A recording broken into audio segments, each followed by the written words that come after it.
Hello everyone, good day. For today, we will be discussing power and energy signal. So let us define what are these two signal measures. No, so when we say power signal, no, as defined, these are signals with finite amount of power but has infinite amount of energy. No, so yun yung pinaka difference ng power and energy signal natin. Ano, a power signal is identified as a signal that has a finite amount of power, and an energy signal is also a signal that has an rather finite amount of energy. No, ang slight difference lang nila, no, kung kay power signal has infinite amount of energy, kay energy signal naman has zero average power over time. No, so kapag ayun, no, basta ma-identify lang natin na finite yung kanyang power or finite yung kanyang energy, they are power or signals, power or energy signals respectively. No? So, these are the formulas for the power of a power signal. No? For a CT signal, no? So we have the power is equal to the limit from T as T approaches zero. Sorry, let me correct this one.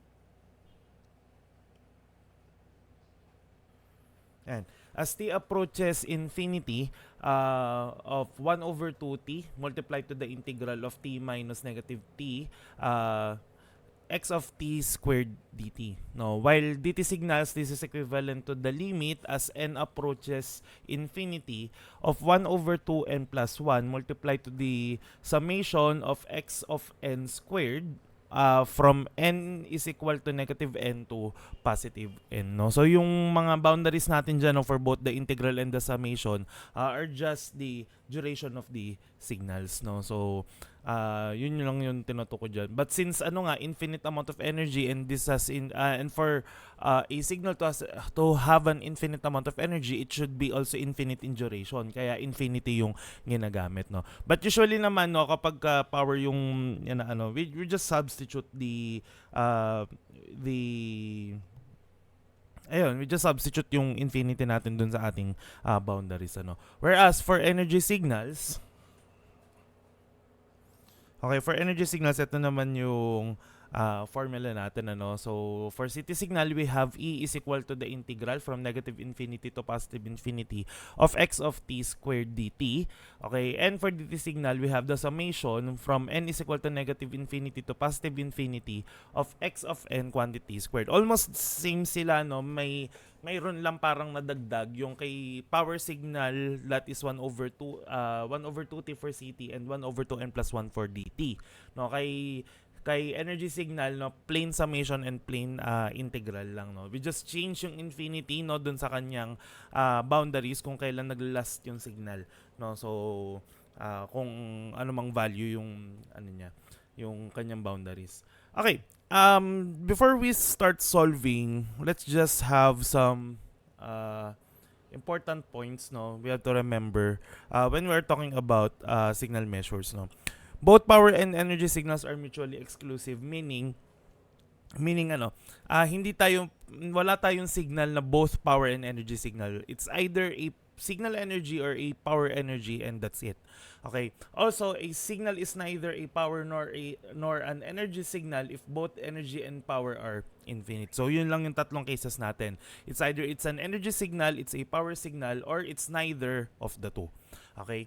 All practical or real signals have finite energy, meaning all practical or real signals are energy signals. Okay? In practice, actual generation of power signals is impossible since it requires finite duration and infinite duration and infinite energy. Ito yung sinasabi ko kanina, no. So meaning yung ating mga infinite duration signals, okay, automatic those are power signals. No, so pagka infinite duration signals natin. Kaya kapag finite duration signals naman, usually they are energy signals. Okay. All finite durations of finite amplitude are energy signals. Natin yung sinasabi ko kanina, no. So kapag hindi meron certain amount lang ng energy na rather amplitude yung ating signal, then therefore that is an energy signal. Okay. Then we have here The sum of an energy signal and a power signal is a power signal, no? So you have to remember that kasi may mga times na yung given natin are two signals, but we need to identify if both signals are what, are energy signal or power signal, no? Pero kapag pinag-add down natin yung dalawang energies, yung isang energy signal at isang power signal, that will result to a power signal. Okay, a signal whose amplitude is constant over infinite duration is a power signal, no? So usually ano to for periodic infinite duration signals, no? So ayan, kasi kapag periodic, syempre constant yung amplitude nun, hindi yung nagbabago, no? So kapag infinite duration yung ating periodic signal, so automatically it is a power signal. Okay, and the energy of a signal is not affected by time shifting and time inversion. It is only affected by time scaling. You have to remember this for the next lesson in the basic signal operations. Kapag kasi baka pagka tinanong, no, combined, no, for example, what's the energy of this signal and the operated signal, no, yung ganun. So you have to remember that the energy is not affected by time shifting and time inversion. Sa time scale lang siya na aapektuhan. Ayan. Okay, so can we solve now? Okay, sige. Let's try to solve some problems, no. Ayan. Sabi dito, no, so determine if the signal is a power signal or an energy signal and compute for the appropriate measure. Okay, as we can observe, we have here a pulse signal. Lagyan natin dito. Oops. Ayan, this is a pulse signal. And since pulse signal is a non-periodic finite signal, okay, this is an energy signal. Okay, so meaning since this is an energy signal, we can compute for its energy. Okay, so to compute for the energy, you're going to use the formula for the energy of a CT signal, since this is a CT signal, as you can see.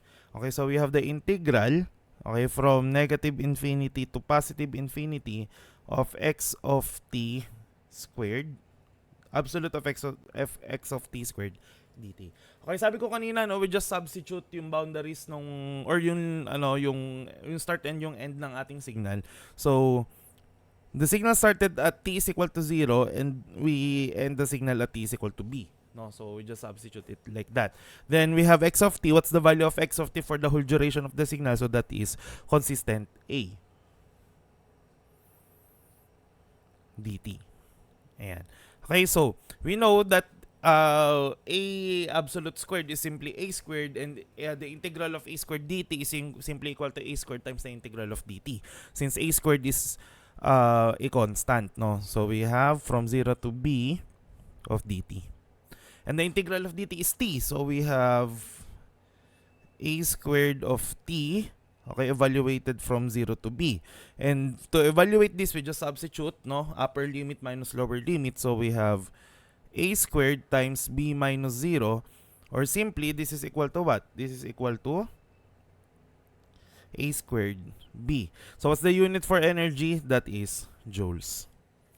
Okay, so that's how we compute for the energy of an energy signal, no? So this type of signal, the pulse signal or a rectangular signal, okay, this is what we know as one of the common energy signals, no? So these common energy signals are normalized with 1 ohm resistor. You have to remember this, no? This is very important kasi if the signal is not normalized at 1 ohms, or rather at 1 ohm, we cannot use this formula, the given formula. So for a rectangular pulse, so that is rather rectangular wave or rectangular signal, that is E is equal to a squared b, the amplitude over its multiplied to its duration.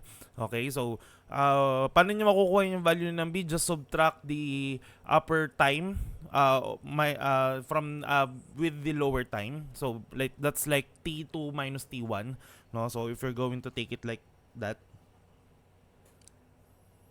parang ganito siya. So b is equal to T2 minus T1, something like that. Then if you have a half sinusoid, okay, a curve, no, or a half sinusoid, so that is equal to E squared B over 2, no? So then we have for a triangular signal, no, so a single triangular signal, that is equal to A squared B over 3. No, so yan yung mga formulas na we can simply use kapag yung given na hinahanap is a common energy signal at 1 ohm, normalized at 1 ohm. Okay? So, I hope malinaw tong part na to. Now, let's go to other example. Yan. So, we have here a piecewise signal, no? X of n is equal to 1 half raised to n when n is greater than or equal to 0, and 5 raised to n when n is less than 0, no? So, since this is a piecewise signal, no, so again, what you're asked is determine if this is a power or an energy signal and compute for the appropriate measure, no. So since this is a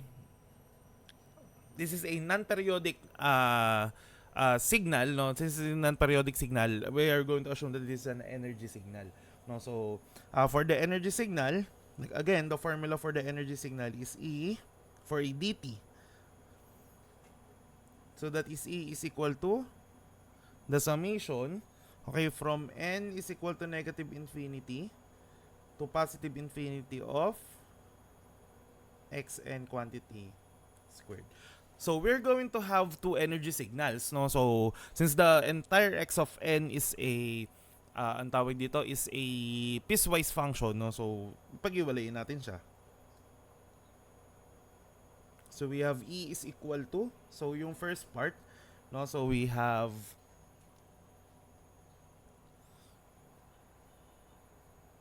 So since yung 5 raised to n natin is valid at n is equal rather at n is less than 0.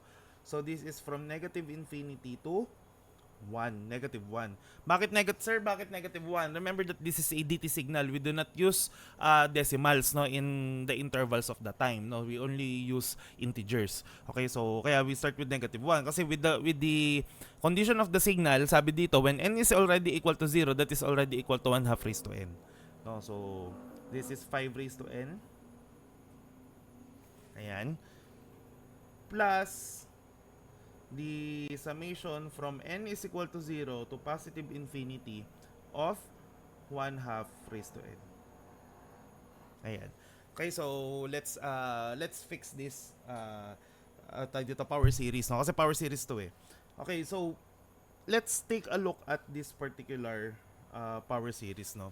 Yung ating summation from n is equal to negative infinity to negative 1 of 5 raised to n. If you have negative signs on both boundaries, okay, you can change it into a positive one by, okay, first, pagpalitin niyo yung dalawa, okay, like ganito yung mangyayari. Oops, ayusin ko lang.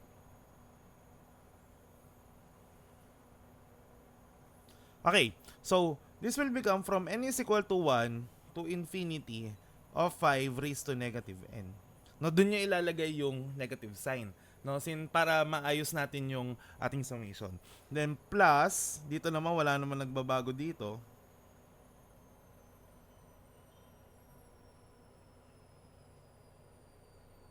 Ayan. Okay, so next. So if we're going to observe at this 5 raised to negative n, diba, using algebraic laws, pwede nating ilabas yung n, no, as an exponent. So this will become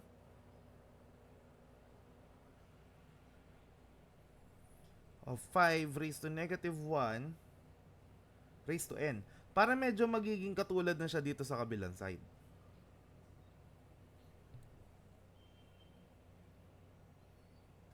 Okay? Then, we know if you have a negative exponent, diba, pwede mo siyang ilagay sa baba. Para maging positive yung kanyang exponent. So that will be 1 over 5 raised to n. Tapos itong kabila din. Okay, if we're going to go back at your power series class, no, we know, okay, we know that the summation from n is equal to 0 to infinity of a function a raised to n, this is actually equivalent to 1 over 1 minus a.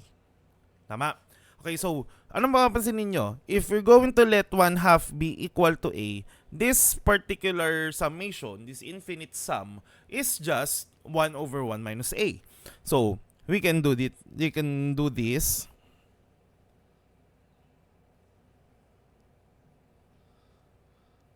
So, 1 over 5 raised to n plus 1 over 1 minus 1 half. And we know that 1 minus 1 half is 2 over 2 minus 1 half, which is also equal to 1 half. 1 over 1 half is equal to 2. So this is equal to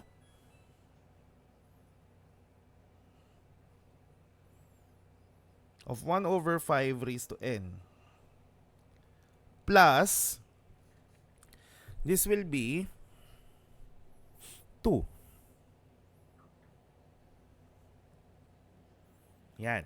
Okay, now, focus na tayo dito. Dito sa ating isa pang infinite sum, no, dito. Okay.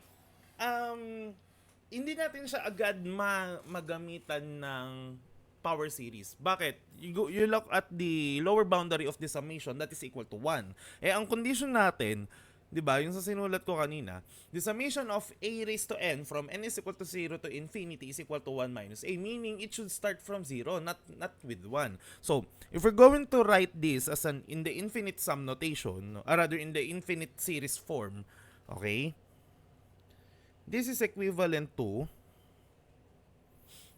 so since we start with 1 n is equal to 1, so 1 over 5 raised to 1 is 1 over 5. Plus 1 over 5 squared plus 1 over 5 cubed plus 1 over 5 raised to 4, so on and so forth. Diba? Since this is an infinite sum eh. Okay, now, what can you observe with the infinite series? Okay, the infinite series has a common factor of 1 over 5, meaning we can factor out 1 over 5.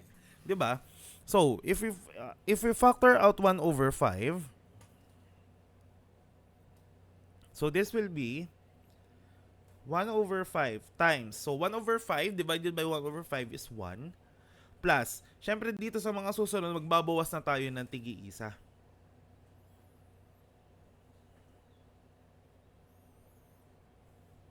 So, from 3 magiging 2, from 4 magiging 3, so on and so forth.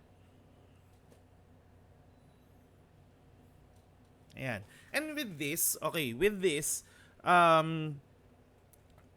is in the form of 1 over 5 raised to 0. Tama? Any number raised to 0 is equal to 1. Then we have 1 over 5 raised to 1. Diba? And so on and so forth. This is already in the form of an infinite series from n is equal to 0 to infinity. So we can rewrite this back as 1 over 5 multiplied to the infinite sum from n is equal to 0 to infinity of 1 over 5 raised to n plus 2. And this already satisfies the condition for our power series. So meaning we can substitute it with 1 over 5 times 1 over 1 plus, minus, sorry, 1 over 5 plus 2. Natin double check. Ayan, minus. No, so, okay, now, we have 1 over 1 minus 5. 1 minus 1 over 5 is 5 over 5 minus 5, which is equal to 4 over 5. 1 over 4 over 5 is equal to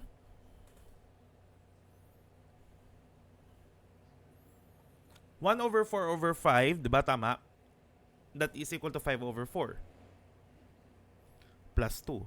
And 5 cancels out. 1/4 plus 2. This is equal to 8 over 1 over 4 plus 8 over 4. Or simply, this is equal to 9 over 4 joules. Okay, so that is the energy of the signal x of n.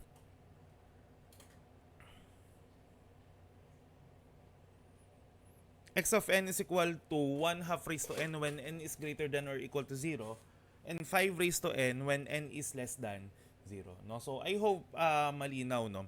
Next, so this is for ADT signal. No? Paano naman itong ating tawag dito, CT signal natin? So we have here our given x of t is equal to e raised to at u of t when a is less than 0. Although this does not matter naman, no, kasi we're going to assume that a is a parameter, no, it's a constant. Okay, so with this, okay, this is a exponential sinusoid signal. So we're going to say that this is an energy signal as well, no. So with u of t,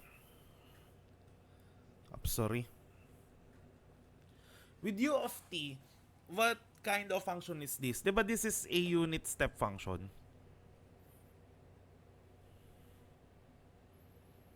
Meaning, okay, with unit step function, u of t, this is equal to 1 when t is greater than or equal to 0 and 0 when t is less than 0. Okay, yan yung ating unit step function. Diba? So, if we're going to apply this, meaning we have what? We have two signals. No, so, x of t is equal to e raised to negative 80 times 1. So, that is simply e raised to 80 when t is greater than or equal to 0. Otherwise, okay, this is equal to 0 kasi e raised to 80 is times 0 is 0. No? So, this is when t is less than 0. No? So, yeah, para mas madali nating makita. And the formula for the energy of an energy signal, this is from negative infinity to infinity of x of t squared dt. Okay, so substitute lang natin yung boundary natin dito. No, so we have since this is 0, no, so any number multiplied to 0 is just 0. So hindi na natin isasama 'yon. So from 0 to infinity, okay, of e raised to negative 80 squared. Okay? Then we know that this will become e raised to negative 280 dt. Tama? Okay, and we know by u substitution, so if we have u is equal to negative 280, du is equal to what? So this will be equal to negative 2a dt. Divide both sides by negative 2a. So we know that dt is equal to negative 1 over 2a du. So yun yung gagamitin natin for the integral. So we have the integral from 0 to infinity of negative 1 over 2a e raised to u du. Okay, since this is in du na, lalabas na si 1 over 2a since constant naman yan. Integral from 0 to infinity of eu du. Then we know that the integral of eu du is eu. No? So wala namang magbabago. You have negative 1 over 2a. E raised to, we know that u is equal to negative 280. So this is from 0 to infinity. Substituting, so we have negative 1 over 2a. Okay. Times e raised to negative 2a times infinity minus e raised to negative 2a times 0. Okay. We know that e raised to 2a times infinity, negative 2a times infinity is negative infinity. E raised to negative infinity is simply 0. Okay? And we have e raised to negative 2a times 0. Negative 2a times 0 is 0. E raised to 0 is 1. So therefore, we have what? So we have negative 1 over 2a times 0 minus 1. So this is just, diba? Negative 1. So negative times negative is positive. Therefore, we have 1 over 2a joules. Okay, so that is the computation for the energy signal of this CT signal, no. So okay, I hope malinaw, no, madali lang naman siya, no. So yan. Next, okay, so we have here another DT signal. X of n is equal to negative 1 half raised to n of u raised to n. Okay, we have another u raised to n. So this is what? this is a unit step signal, no? But in discrete time, no? So unit step signal siya but in discrete time. So for the discrete signal, no? So we have u of n, this is equal to 1 when n is greater than or equal to 0 and 0 when n is less than 0. No, parehas lang siya. Okay, so meaning our signal, okay, if we're going to use this piecewise, so we have negative 1 half raised to n when n is greater than or equal to 0, and this is 0 when n is less than 0.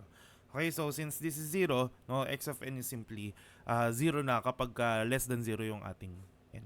Okay, so we're going to compute this, no? So if we're going to observe, no, so if we let n be equal to 0, okay, our x of n, sorry, this will be equal to 1. Tama? Because negative 1 half, so sulat ko dito, raised to 0 is equal to 1. If n is equal to 1,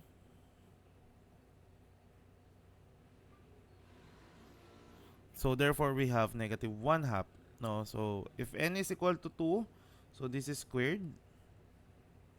So we have positive 1/4. This is changing signs and it decreases. No? So meaning, this is a non-periodic signal. No? So this is an energy signal. Since this is a non-periodic signal.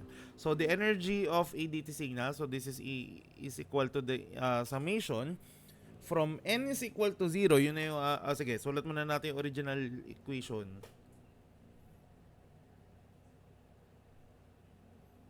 Ayan. So since our boundaries is from 0 to infinity, so we just change it. Ayan. So we have negative 1 half raised to n raised to 2. Okay, we can simply interchange the two, no, para makuha natin yung form na need natin when we are dealing with summations. So this will be negative 1 half quantity squared raised to n na siya.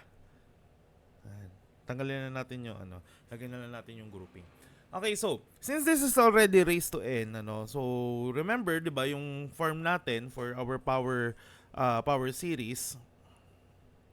So the summation of from n is equal to 0 to infinity of a raised to n, this is equal to 1 over 1 minus a.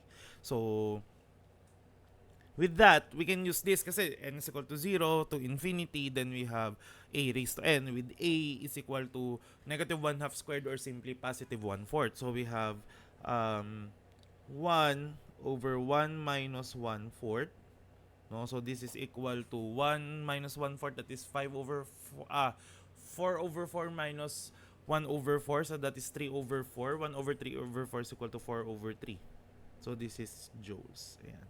4 over 3 joules. Okay? So, ganun lang kasimple, no? Ayan. So this is for x of n. Okay, let's go to this signal, no? X of t is equal to a cosine omega t plus theta. This is the general form of a cosine signal. Okay, and we know that cosine signals are periodic infinite duration signals. So this is a power signal. Okay, so the formula for the power signal, kasi po kanina puro energy signal tayo no? So for the power signal, this is equivalent to the limit as t approaches infinity, okay, of 1 over 2t multiplied to the integral from negative t to positive t of x of t squared dt. Okay, so substitute. So we have the limit as t approaches infinity of 1 over 2t, okay, multiplied to the integral from negative t to positive infinity of a cosine omega t plus theta squared dt. This is equivalent to negative t, from negative t to positive t of a squared cosine squared omega t plus theta dt. And we have no integral, tama, for cosine squared u. Let's say this is cosine squared u. So we need to find a way. Remember our trigonometric identities, di ba? We know that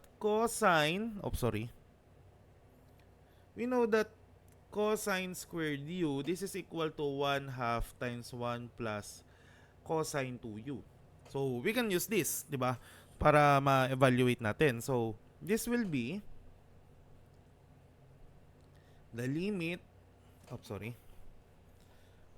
as t approaches infinity of 1 over 2t multiplied to the integral from negative t to positive t of a squared times 1 half times 1 plus cosine of 2 omega t, omega naught t plus 2 theta, okay, dt. Okay? Next, no, so we have, ayusin lang natin yung groupings na to. So we have the limit as t approaches infinity of 1 over 2t multiplied to the integral from negative t to t. Okay? Now, let's distribute, no? So we have a squared over 2 dt plus the integral from negative t to positive t of a squared over 2 cosine of 2 omega naught t plus 2 theta dt. Okay, we have to understand the practical construction of a cosine wave. So, let's graph our cosine wave dito sa baba na lang. Sige.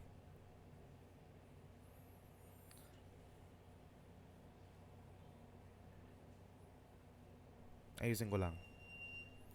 Okay, now.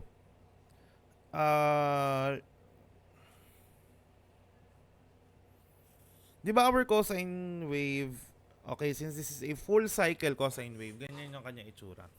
If we're going to get the sum of the amplitudes, di ba? Let's say this is positive A, this is negative A. We do not have a value kasi eh. If we're going to get the summation, di ba, the integral of this particular cosine wave, okay, this is equal to 0. Bakit? The upper part,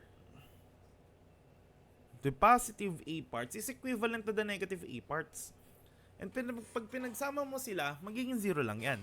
Meaning the integral, okay, the integral of a full cosine wave, okay, is always equal to 0 regardless of the boundaries. No, so basta dapat syempre dapat periodic, no? So since periodic naman yung ating boundary from negative t to t, okay, so meaning this is equal to 0. This entire integral here is equal to 0. Okay? So, I hope malinaw, no, yung explanation bakit naging 0 yan. So, ito na lang yung poproblemahin natin. So, we have here, this will be equivalent to the limit as t approaches infinity of 1 over 2t multiplied to the integral from negative t to positive t of a squared over 2 dt. Okay? So, this will be equivalent to the limit as t approaches infinity of 1 over 2t, okay? Siyempre, lalabas si a squared over 2.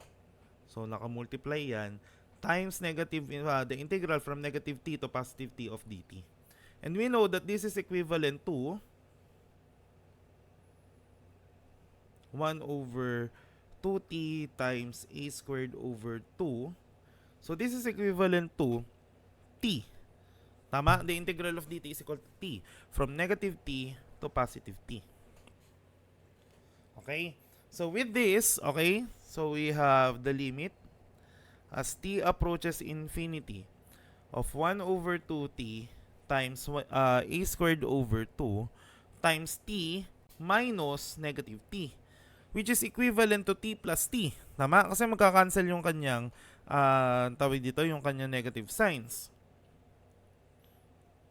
So we have the limit as t approaches infinity of 1 over 2t times a squared over 2 times t plus t is simply 2t.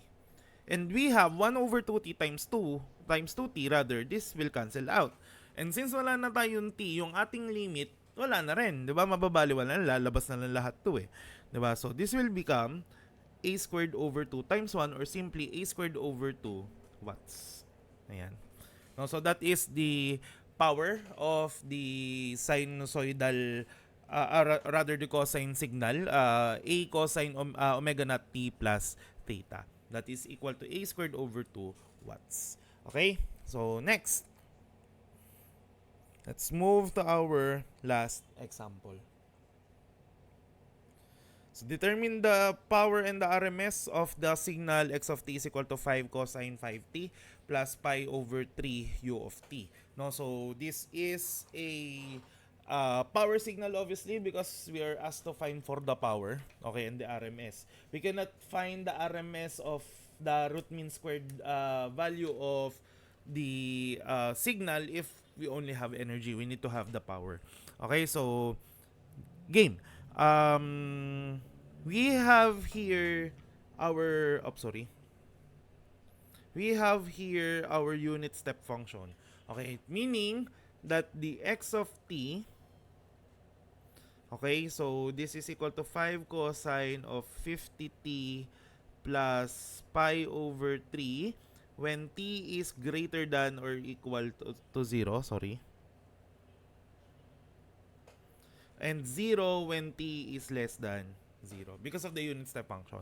Okay, so yan na yung gagamitin natin. Ano ba kasi purpose ng unit step function or yung mga singularity functions natin? This identifies the boundaries, okay, of the signal itself, no, lalo sa power and sa energy signals. Without this is an infinite duration signal, no? So kapag ka infinite yung duration signal natin, this is a power signal, no? So ganun lang yun. Okay, so ayan. Okay, so game, okay? Asan na ako? Okay, so we have here. We need to find first what is the period, okay, of this signal. So we know that omega naught is equal to 50. Okay? And T naught, this is equal to 2 pi over 50, okay, which is equal to pi over 25. No. So this will be our period, yung ating pi over 25.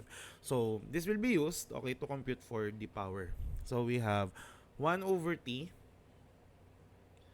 times the integral from t is equal from 0 to positive t, okay, of x of t squared dt. We know that t is equal to pi over 25, so 1 over t is equal to 25 over pi multiplied from 0 to pi over 25. Okay, so this is 5 cosine of 50t plus pi over 3 squared dt. Okay, so this will be 25 over pi from 0 to pi over 25 of 25 cosine squared 50t plus pi over 3 dt. Since we have a tawag dito, a cosine squared sa loob ng integral natin, katulad dun sa isang example natin kanina, we need to find a way. Okay, since this is cosine squared, we're going to use yung ating identity na cosine squared u is equal to 1/2 times 1 plus cosine 2u. No? So yun yung gagamitin natin. So we have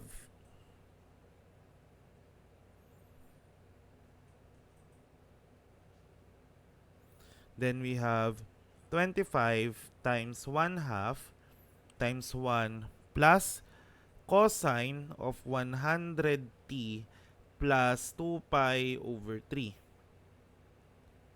dt. Okay, so distributing, we have 25 over pi multiplied to the integral from 0 to pi over 25 ng 25 over 2 plus 25 over 2 cosine of 100t plus 2 pi over 3 dt. Okay, sabi ko kanina, if we have the integral of a full cosine wave or even a full sine wave, this will just be equal to 0. Tama? So since this is a full cosine wave, no, so this will just be equal to 0. Yung ating integral for this. Okay, so focus na tayo dito sa naiwan. So we have 25 over pi from 0 to pi over 25 ng 25 over 2 dt. Okay, so we just substitute, no? So we have here 25 over pi times 25 over 2. Huwag nyo muna pagsamahin. Times t, evaluated from 0 to pi over 25. Then substitute.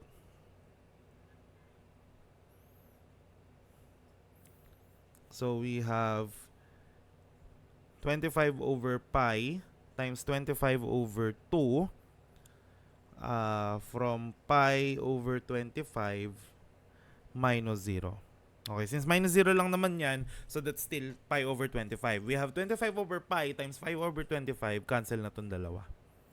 Diba? So therefore, this will be equal to P, the power of this particular signal is equal to 25 over 2. Or 12.5 watts. No, either which, parehas lang naman yan, walang problema. Okay, now let's compute for the RMS. So the RMS of the signal, this is equal to the square root of the power. Okay, so this is equal to square root ng 25 over 2. So that is equal to 5 over square root of 2. So if we're going to rationalize this is equal to 5 square root of 2 over 2 volts. Okay, so let's check sa calculator kung ilan yung ano na yan. So that's 25 over 2. Yan, so that is 3.536 volts approximately. No? Ayan. So that is for power and energy signals, no? So I hope you guys learned something. Okay, next meeting we will be discussing basic signal operations, okay? So thank you very much. Stay safe and God bless.